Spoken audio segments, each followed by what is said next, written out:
So what did I do? I went and gave her mine. And then I was given the beating for the person who didn't carry the handkerchief. What? Yes. And when I got home, I have never been celebrated like that in our home. Like it was a celebration. Like you behave like a firstborn. That's what a firstborn should do. Wow. That's what a big sister should do. Oh, that's amazing. So you were conditioned that you sacrificing yourself is the right thing to do. Absolutely. From a young age. Yes. Because even it shows that even you carrying extra to even help your classmates, you even thinking of others, even as a child, which is not a bad thing, but it becomes a bad thing when now you sacrifice yourself to be beaten in the place of someone else. Yeah. Oh my God, how did it feel at that I point? was very confused. Hey Ruth. Hi, Sylvia. How are you doing? I'm doing very well. How are you? I'm good. Happy Easter. Happy Easter. And happy Easter to all our listeners and watchers. Karibuni sana to the Inner Revolution podcast. We are back after a 9-month hiatus. Yeah, but we're back and we're really happy to be here. We still stand on identity, purpose, and impact. And today we are talking about healing, which is one of our core pillars, because we believe in mentorship, we believe in healing, and we believe in being able to be the best version of yourself. And today our host is Ruth. Ruth, please tell us more about you. Who are you beyond who we see on the outside? Who is Ruth? Ruth is a child of God. Yes. And I'm very happy to be here. Thank you. Thank you for having me. Yes. Healing is I'm very passionate about the topic of healing, as I feel like that's my life story. Oh, wow. And beyond healing, I've had to discover my purpose from that. Yeah. So, yeah. Oh. Thank you. Okay. Yeah. Karibu sana. I'm glad it's a passion of yours. Yes. Actually, when I was thinking about, what do we need to talk about as we get back? Healing was coming up so fast, so much, because we have a program, and last year it was called the Healing Circle, and the whole year we had different topics. We'd meet thrice online, then once in person. And we saw the transformation of so many people. And I was like, oh my God, this is bigger than we thought. And even this year, we've rebranded and called it Restore Her in Him. And it's not just rebranding. It's because after healing, there's restoration. And restoration is not just you becoming a new self. It's God showing you who He really created you to be before all the things that happened to you. So I'm glad that you'll be able to take that journey with you from when you are a child and to now here you are as a child of God, really representing Him and showing His glory in the earth. Thank you. Yes. Thank you also for your obedience, because I think where we met is in the Healing Circle. Oh, yeah. And I was in the pursuit of pursuing healing. Yeah. And yeah, thank you for that obedience. Oh, and yeah. here you are. And here I am to share my story. That's so exciting. Yeah, thank you. I'd like to know about your childhood. Mm-hmm. What are the things that you realized then, and some maybe you realized later, that caused you so much hurt? So I come from a family of 3 sisters and my parents, and I was brought up by both parents. They were present. But now looking back, growing up, being a firstborn of them, at some point I felt like being a firstborn was a curse. Because everything about my life, I had to be reminded, where's your sister? Yeah. What has happened? Yeah. You understand? So I had to be reminded that Like you're responsible for them, not only for yourself. Yes. As a child. As That's young. a lot. Yes, and my sister, we are 3 years apart, the one who follows me. So since I was 3 years old, You've been responsible for someone other than Yes. yourself. And if she cries, what has happened to your sister? Where were you? If she makes a mistake, why didn't you correct her in the first place? So I get 3 beatings, she gets 1. Oh. Yeah, so I used to wonder, is being a firstborn such a horrible thing? Because I don't get to be a child, I don't get to cry. I'm reminded you're older, you're old. Even though when I'm around maybe children that are older than me, I was still expected to show up and be the mature one. Yeah, so it was heavy. Wow, are we saying that your childhood didn't seem like a childhood because you weren't given a chance to be just a child? Absolutely. Who doesn't have responsibilities, who just is, you know? Yes, I don't think I've ever become a child. Oh, I'm so sorry about that. Yeah. Wow. Did it hurt then, or did it look normal, or did you realize way later when you're older? It didn't hurt then. Then it felt like this is my mission, this is like my purpose, I need to do this. And so I kept seeking validation a lot from my parents. I kept going to them, asking them, are you proud of me? Did I do well? Wow. Did this, what was wrong, what didn't I do right? So I kept going back and forth to them, and whenever they were happy for me, looking back, they were happy when pain was inflicted. I'll give an example. So we were in the same primary school with my sister. And my sister that morning, every Mondays, I think, and Fridays, we used to be checked our nails, whether they are short and clean, and whether we carried our handkerchief and tissue paper. And so I remember I told my sister that morning before we left the house, kindly carry your handkerchief and your tissue. My sister then, I think she was in class 1 or class 3 thereabout, and because we are 3 years apart, I don't remember, I think I was in class 6 thereabout, and we are in parade, and in the process of being in parade, everybody that doesn't have a handkerchief step forward, because you would be given beatings. And so I had extra because I knew my sister might forget. And at the time, I gave my classmates, the ones who didn't have handkerchief, I gave them the extra one. So I couldn't take it from them. Then later somebody tells me, Ruth, your sister, she's out. She didn't have a handkerchief. So what did I do? I went and gave her mine. And then I was given the beating for the person who didn't carry the handkerchief. What? Yes. And when I got home, I have never been celebrated like that in our home. Like it was a celebration, like you behave like a firstborn, that's what a firstborn should do, that's what a big sister should do. Oh, that's amazing. So you were conditioned that you sacrificing yourself is the right thing to do. Absolutely. From a young age. Yes. Because even it shows that even you carrying extra to even help your classmates, you even thinking of others, even as a child, which is not a bad thing. But it becomes a bad thing when now you sacrifice yourself to be beaten in the place of someone else. Yeah. Oh my God, how did it feel at that point? I was very confused at that time. Yeah. I didn't understand why they were celebrating, and it caused me pain. But then I kind of told myself, oh, maybe that's how it's supposed to be.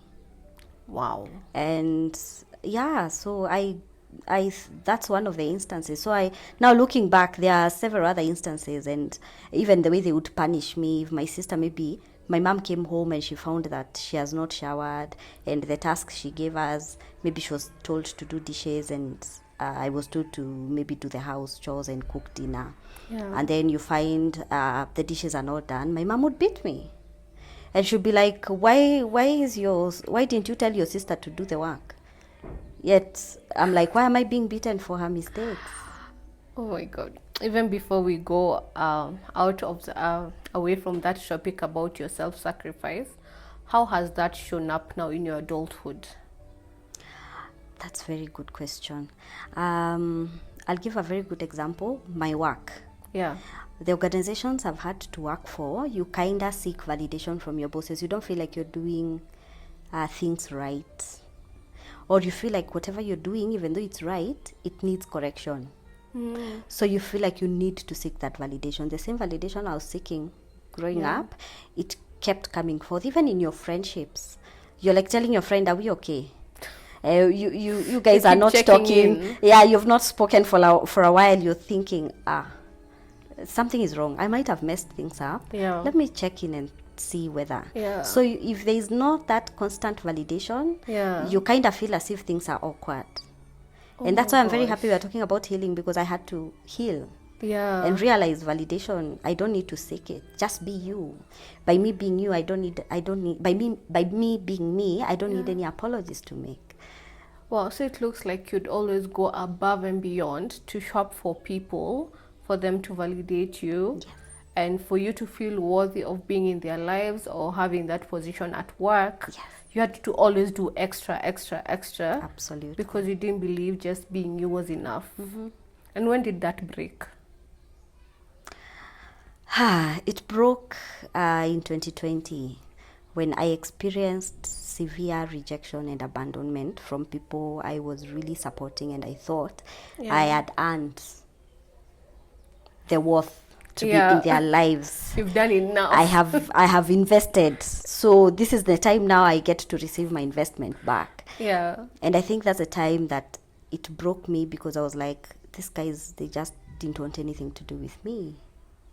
And I was like, what? And I've been spending everything on you guys. Wow. All your life All my until life. then. Yes. And how comes you don't want to support me just because I don't have a job? Why would you treat me in that manner? And that's where now it broke, and I now started pursuing, because my journey started in 2020, like officially, because I thought my purpose in life was to support and be there for my family.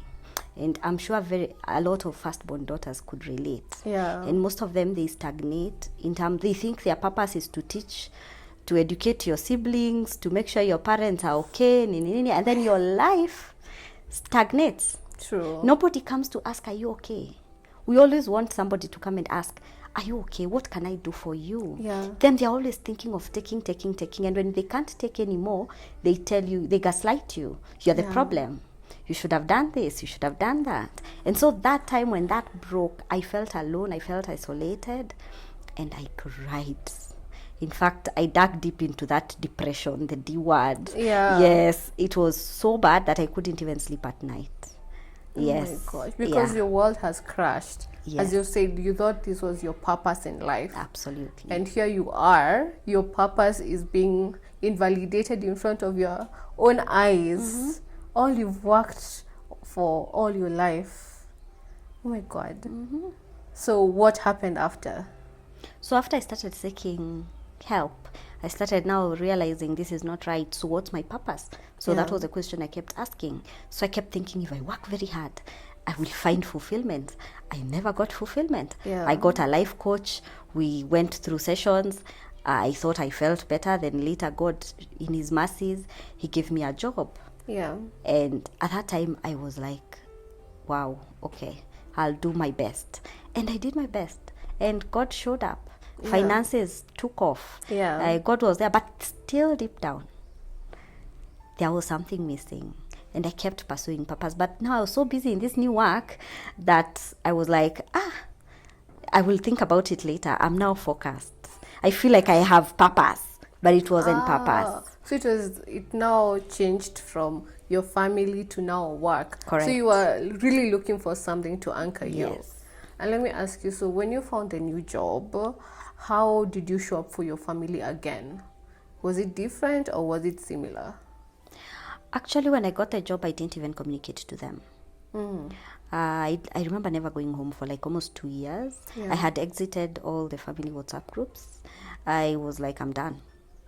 And I was on my own. And at the time, I think after a year is when they started making the effort to come see me. And I was like, I'm okay. And they would really make the effort. And later, when I worked for like a year, I moved houses. And this particular time, they were very invested to come even bless the home and all that. And I was like, okay, no problem. But then I was very detached from them. Yeah. Because I think looking back now, God was detaching me.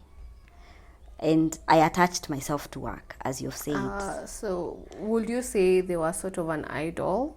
Yes. Looking back, yes. I was attaching myself because that's what I thought my worth was. Yeah. That's what I thought my purpose was.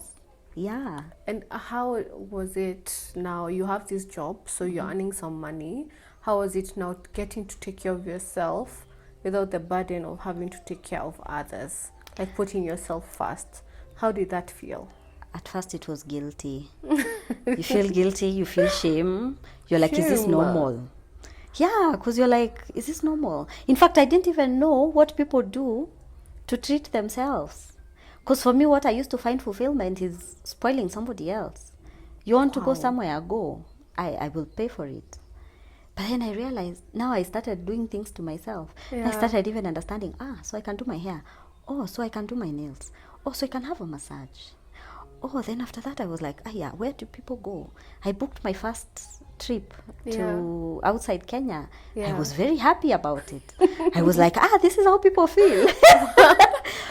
But I think what I was still chasing, I didn't get Yeah. it at that time. Yeah. But it felt, after some time, the guilt weared off. And then I Yeah. had to face the monster, where I had to be courageous to fight for myself. Yeah. Because one thing I came to realize is that if somebody has been taking from you, Yes. they will never stop. And so you shouldn't stop saying no, no, no, no, no. So with the same effort that they are coming to take, you should Yeah. still pursue with the same energy to say no. Yeah. And never get tired of advocating for yourself. So this was you building boundaries. Yes. And it wasn't easy. No, But it was worth it. it was. Yes. Yes. Because I can even see from how you're smiling the fact that most women, we struggle with putting ourselves first. And this was you for the first time looking at yourself as someone worthy of something as simple as a massage, as doing your hair. Because again, you never had this extra money. No. Or it was there, but now it was used for other people. But now it was here and for you.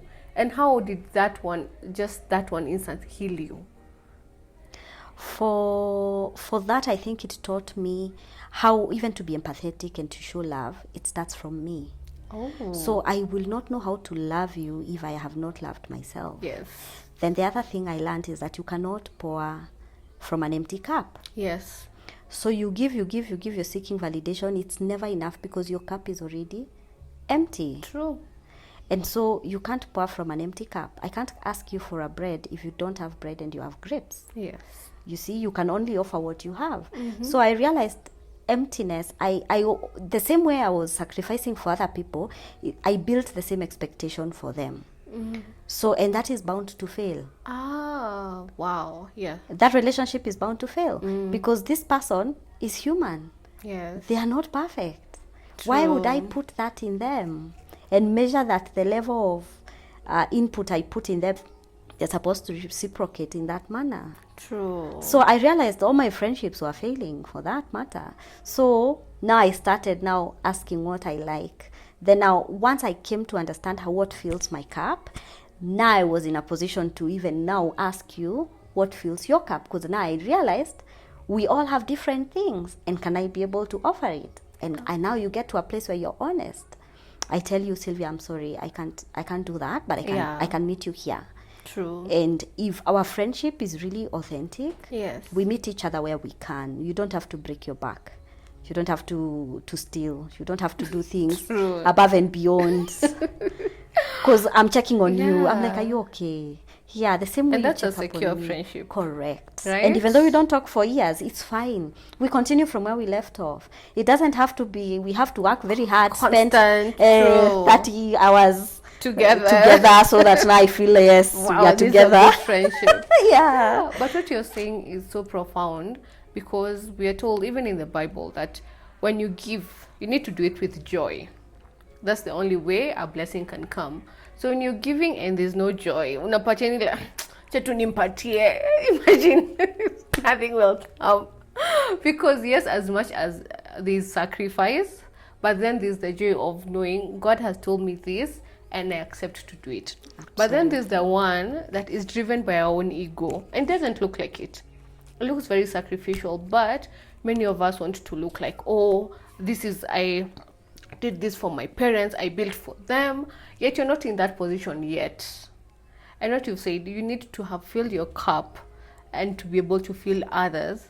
And even that fact of being able to serve yourself first, then serve others, because the verse that says, love yourself, love others as you love yourself. So there's an aspect of loving yourself that we overlook. We are always, no, love others, love others. So the loving yourself, and I'm sure that was healing as well. It was. Even I can give you something, I can give you this analogy.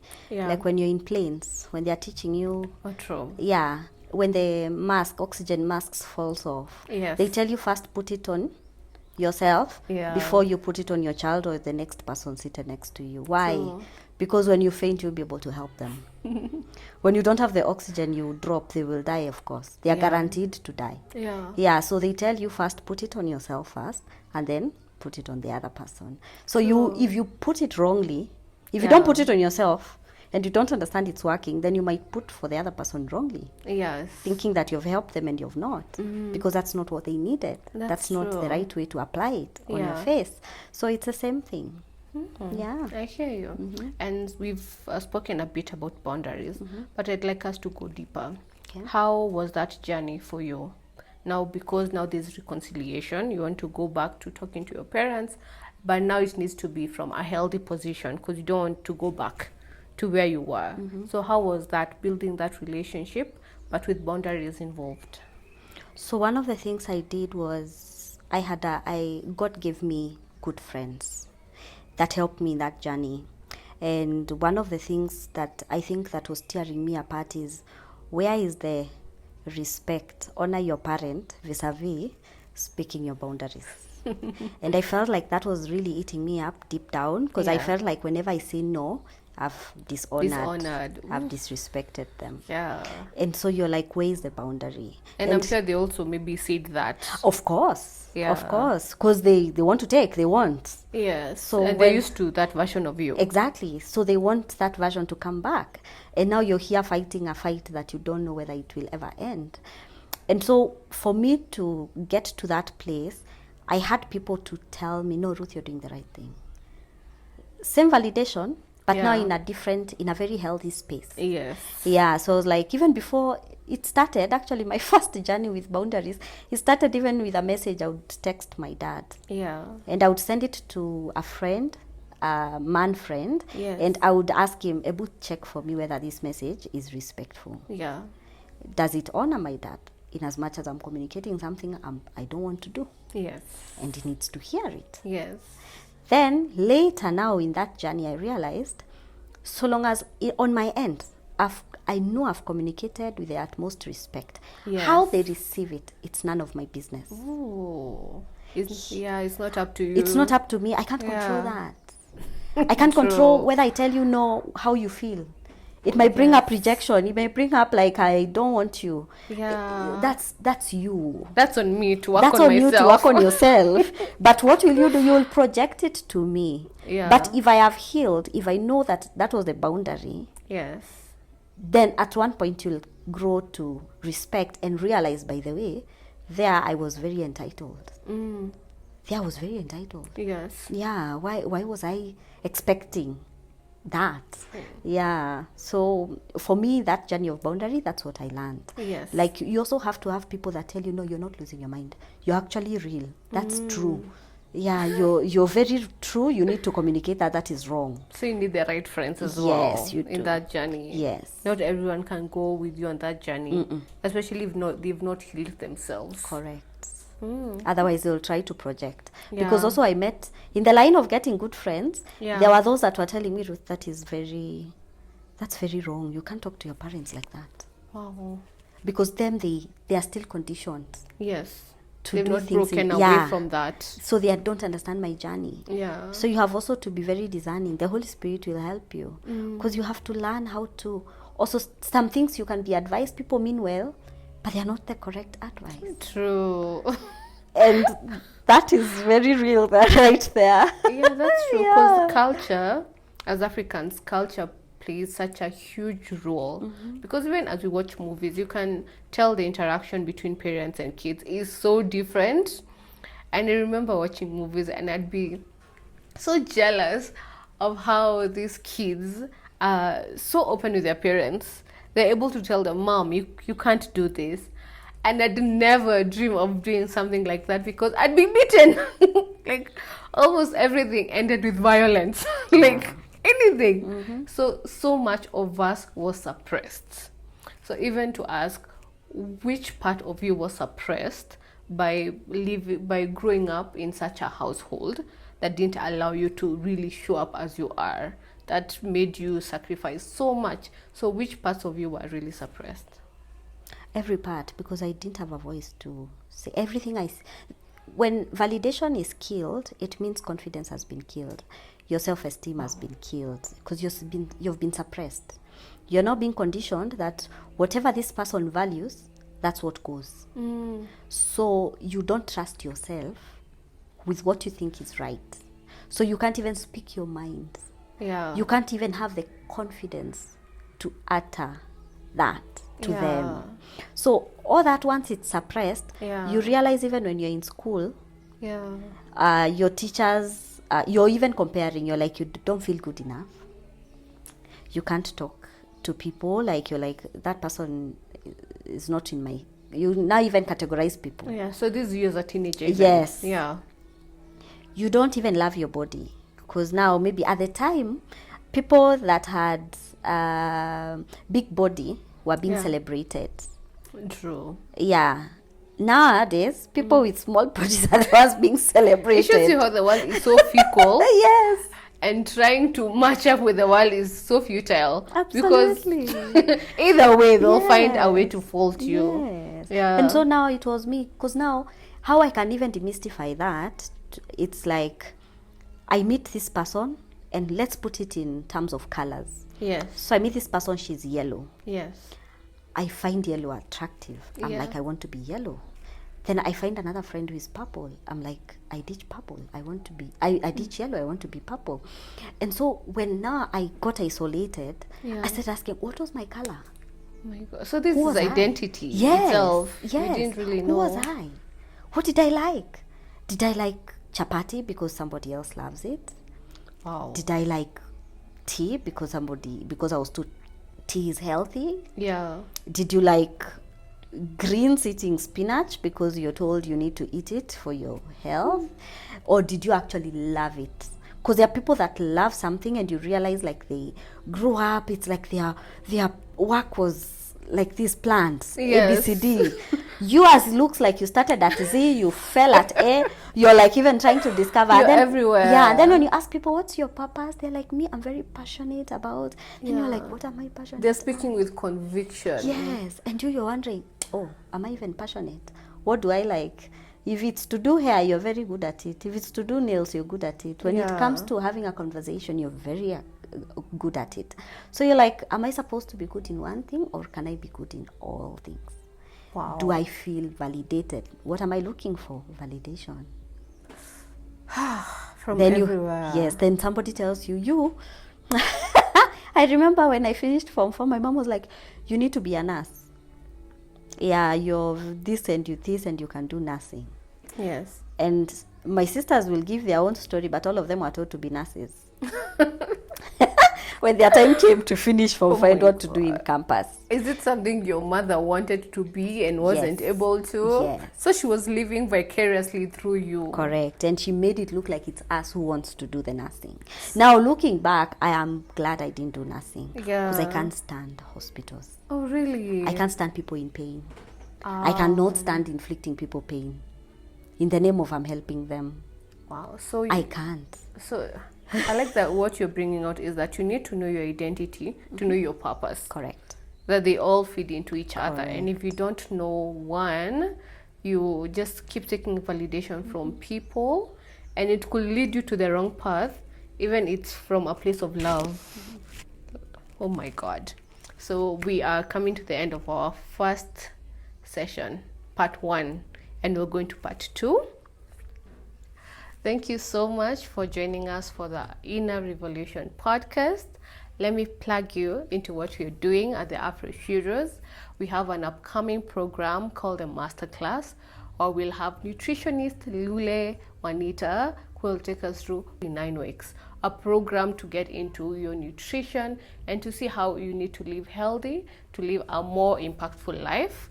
And we also have Restore Her in Him, where we have sessions on healing. We have 2 virtual sessions every month and 1 physical session where we help you go get through whatever you've gone through and to live a more impactful, healthy life. So welcome.